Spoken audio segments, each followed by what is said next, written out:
বন্ধুরা, আজকে আবারও চলে এলাম নতুন আরেকটা রেসিপি নিয়ে। তো আজকে রান্না করব বেগুন দিয়ে আলু দিয়ে চিংড়ি মাছ রান্না। তো এখানে আমি নিয়ে নিয়েছি 6টা বেগুন, 5টা, এখানে আমি 5টা বেগুন নিয়ে নিলাম। এখানে আলু আর এখানে হয়েছে 3টে পেঁয়াজ আমি নিয়ে নিয়েছি। আর এখানে ধনেপাতা দেবো, ধনেপাতাটাকে আমি জলে ভিজিয়ে রেখেছি বালিতে ছাড়িয়ে দেওয়ার জন্য। আর এখানে আমি চিংড়ি মাছটাকে আমি ভাজতে দিয়ে দিয়েছি। যে চিংড়ি মাছটা ভাজা হচ্ছে, চিংড়ি মাছটা আমি আর বেশি টাইম নষ্ট করলাম না। চিংড়ি মাছটাকে আমি কেটে আর এখানে আমি ভেজে নিচ্ছি চিংড়ি মাছটাকে। তো আমি এখানে বেগুন আলু পেঁয়াজটাকে কেটে তারপরে আমি আসছি একবার রান্নার থেকে। তো আমার এখানে মাছ ভাজা আমি তুলে নিয়েছি। আর এখানে আমি আলু পেঁয়াজ আর বেগুনটাকে কেটে নিয়েছি। আর ধনেপাতাটাকে আমি এখানে জল দিয়ে ভিজিয়ে দিয়েছি। তো এবার আমি কড়াতে পেঁয়াজটা দিয়ে দেবো সেই মাছ ভাজা তেলেতে। তো এখানে আমার কড়াতে তেল আছে, আমি আর বেশি তেল দেবো না। তো এবার আমি এখানে দিয়ে দেবো পেঁয়াজটা। এখানে আমি গ্যাসটা একটু বন্ধ করে রেখেছিলাম বলে তেলটা একটু ঠান্ডা হয়ে গেছে, মাছটা ভেজে তুলে নিয়েছিলাম বলে। তো আমি এখানে পেঁয়াজগুলো এইভাবে হাত দিয়ে ছাড়িয়ে ছাড়িয়ে আমি দিয়ে দিচ্ছি। পেঁয়াজটা ভাজা হলে তারপর আবার আসছি। তো পেঁয়াজটা কিন্তু আমি ভেজে নিচ্ছি ভালো করে। আর এখানে আমি 3টে পেঁয়াজ নিয়েছিলাম। তো এখানে আমি পেঁয়াজটাকে ভালো করে ভেজে নেবো। আর আমি কিন্তু ওখানে তেল কিন্তু আর দেইনি, সেই মাছ ভাজার যে তেলটা ছিল সেই তেলটাতে কিন্তু আমি পেঁয়াজটা ভাজছি। কারণ বেশি তেল খাওয়াটা একদমই ঠিক না, শরীরের জন্য খুব ক্ষতিকর। তার জন্য আমি তেল একবারে অল্প পরিমাণে দিয়েই পেঁয়াজটাকে আমি ভাজছি। আর পেঁয়াজটাকে কিন্তু অবশ্যই খুব ভালো করে ভেজে নিতে হবে, না হলে কি হবে, যখন আমি ঝোল দেবো তখন কিন্তু একটা কাঁচা কাঁচা রয়ে যাবে। তার জন্য পেঁয়াজটাকে খুব ভালো করে ভেজে নিতে হবে। তার জন্য আমি পেঁয়াজটাকে ভালো করে ভেজে তারপর মশলা দেওয়ার টাইমে আমি আবার আসছি। তো আমার এখানে পেঁয়াজটা ভাজা হয়ে গেছে। এবার আমি এখানে সামান্য পরিমাণে জল দিয়ে দেবো। এখানে আমি অল্প পরিমাণে জল দিয়ে দিলাম। এবার আমি এখানে দেব মশলাগুলো, একে একে আমি সব মশলা দিয়ে দেব। তো সবার আগে আমি এখানে দিয়ে দেব 1 চামচ জিরে, আর এখানে দেব 1 চামচ ধনে, এখানে দেব হলদে গুঁড়ো এখানে, আর এখানে দিয়ে দেব লঙ্কা গুঁড়ো 1 চামচ দিয়েছি, আর একটা হাফ দেব, আর কিছু দেব না। এবার এখানে আমি এইভাবে মশলাটাকে কষিয়ে, আমি কিন্তু আলুটাকে কিন্তু আগে দিয়ে ভাজিনি। আমি অন্য সময় রান্না করলে আলু আর বেগুনটাকে ভেজে নিই, কিন্তু আজকে আমি ভাজিনি। আজকে আমি পুরোটাই অন্যরকম করে রান্নাটা করব, যাতে অল্প তেলের মধ্যে রান্নাটাকে করা যায় সেরকমভাবে। তো এবার আমি এখানে মশলাটা একটু কষে গেলে আমি এখানে দিয়ে দেবো প্রথমে আলুটাকে। তো তেলটা আর একটু শুকিয়ে যাবে, তারপরে আমি আলুটা দেবো। তো একটু তেলটা একটু শুকিয়ে যাক, তারপরে আবার আসছি। তো এখানে আমার তেলটা কিন্তু ছেড়ে দিয়েছে, জলটাও শুকিয়ে গেছে। এবার আমি আলু কটাকে এখানে মশলায় দিয়ে দেবো।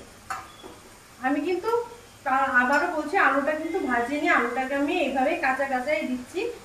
এই মশলার সাথে ভেজে ভেজে আমি রান্নাটাকে করব। তো প্রথমে আমি আলুটাকে দিয়ে দিলাম।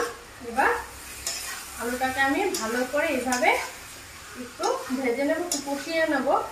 তো একটু এই সময় এরকমভাবে আমি একটু দিয়ে আমি একটু ঢেকে দিয়ে রেখে দেবো। এখানে আলুটাকে এইভাবে একটু কষিয়ে নিলাম। এবার আমি এখানে দিয়ে দেবো বেগুনটা দিয়ে আমি একটু জল দিয়ে আমি এটাকে ঢাকা দিয়ে দেবো, নাহলে তো সেদ্ধ হতে চাইবে না। তো আমি এখানে 5টা বেগুন নিয়েছিলাম, দেখিয়েছিলাম আগে। আমি সবকটা বেগুন এইভাবে এই ডিজাইন করে কেটেছি, আপনারা নর্মাল যেভাবে ইচ্ছে কাটতে পারেন। এবার আমি সবকটা বেগুন আমি এখানে দিয়ে দেব। দিয়ে আমি এখানে একটু লবণ দিয়ে দেব, যাতে ভালো করে মশলাটা কষিয়ে যায় আর সবজিটা সেদ্ধ হয়ে যায়। তো এখানে আমি 1 চামচ লবণ আমি এখন দিয়ে দিচ্ছি, পরে প্রয়োজন হলে আবার দেব। তো এবার আমি এটাকে এইভাবে কষিয়ে নিচ্ছি।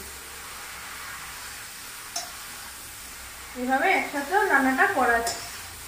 আর আগে দিয়ে ভেজে না হলেও এইভাবে রান্নাটা করা যায়। অল্প তেল দিয়ে রান্না করতে চাই, এইভাবে করলে সেটা খুব স্বাস্থ্যকর হবে। তো এবার আমি এখানে একটু জল দিয়ে দেব, জল দিয়ে আমি ঢাকাটা দিয়ে দেবো।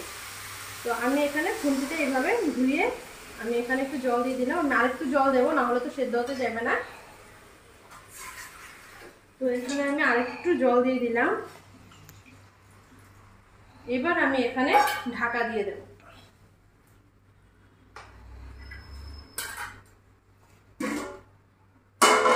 তো আমি এখানে 15 মিনিট পরে আবার আসছি, এসে দেখবো সবজিটা সে ভালো করে সেদ্ধ হয়েছে কিনা। তা আমার এখন হয়ে গেছে 15 মিনিট। আমি 15 মিনিট পরে আমি ঢাকনাটা একবার খুলে দেখবো যে সেদ্ধটা হয়েছে কিনা।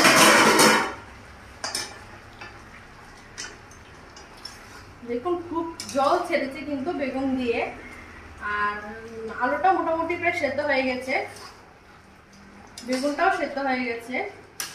তো এবার আমি মাছটা দিয়ে দেবো, দিয়ে আর একটু ফোটাবো, এখনই যে নামিয়ে নেব তা না। তো এবার আমি এখানে মাছটা আমি দিয়ে দেবো, দিয়ে দিচ্ছি।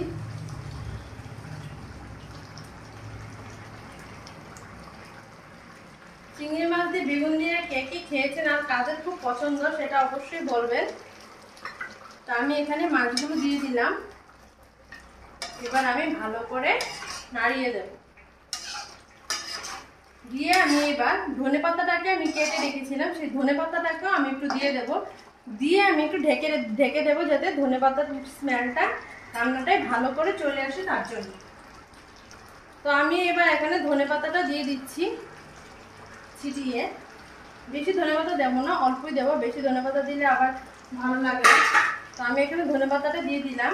এবার আমি এই ধনেপাতাটাকে ভালো করে মিশিয়ে নেব।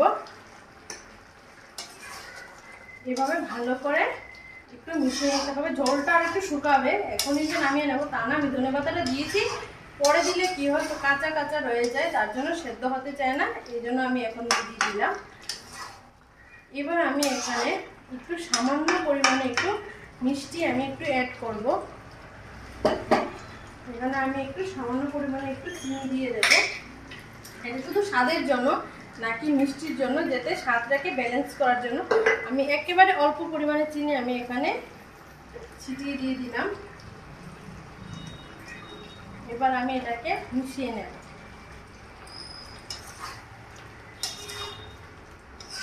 ভালো করে সেদ্ধ করে নিতে হবে, যেহেতু আমি আলুটাকে আর বেগুনটাকে আগে আমি ভাজিনি, মশলার সাথে আমি ভেজেছি, তার জন্য এটাকে এখন ভালো করে সেদ্ধ করে নিতে হবে।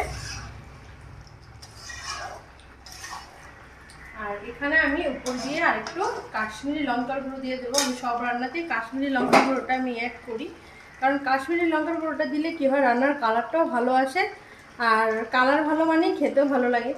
তো এখানে আমি অল্প পরিমাণেই দেবো, বেশি আমি দেবো না, শুধু কালারটাকে আনার জন্য। আপনারা চাইলে নাও দিতে পারেন, সেটা কোনো দিতেই হবে এরকম কোনো ব্যাপার নেই, না দিলেও চলে। তো এবার ভালো করে একদম কষিয়ে নিতে হবে। ঝোলটা যারা ঝোল খেতে পছন্দ করে তারা ঝোল রাখবেন, আর যারা ঝোল খেতে পছন্দ করেন না তারা ঝোলটাকে না রাখলেও চলবে, যার যার ইচ্ছে ঝোল খাওয়া না খাওয়া। তবে চিংড়ি মাছ দিয়ে বেগুন দিয়ে আলু দিয়ে রান্না করলে সে রান্নাটাই অন্যরকম লাগে আর খুব ভালো লাগে খেতে। তো আমি কিন্তু এখানে বেগুনটাকে আলুটাকে পুরো মশলার সাথে কষিয়ে নিলাম।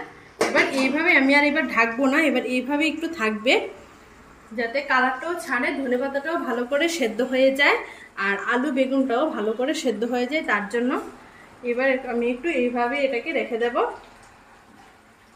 আর এখানে কিন্তু আমি দিয়েছি শুধু জিরে, ধনে, লঙ্কা গুঁড়ো আর হলদে গুঁড়ো। এখানে কিন্তু আপনারা গরম মশলা বা আদা রসুন এইসব কোনো কিছু অ্যাড করতে যাবেন না, এটাকে নর্মালি এইভাবেই রান্নাটা করবেন।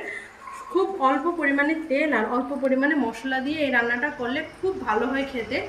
তো আমার রান্নাটা পুরো কমপ্লিট হয়ে গেছে আজকে এ পর্যন্তই। আবারও দেখা হচ্ছে নতুন আরেকটা রেসিপি নিয়ে। আজকের জন্য টাটা।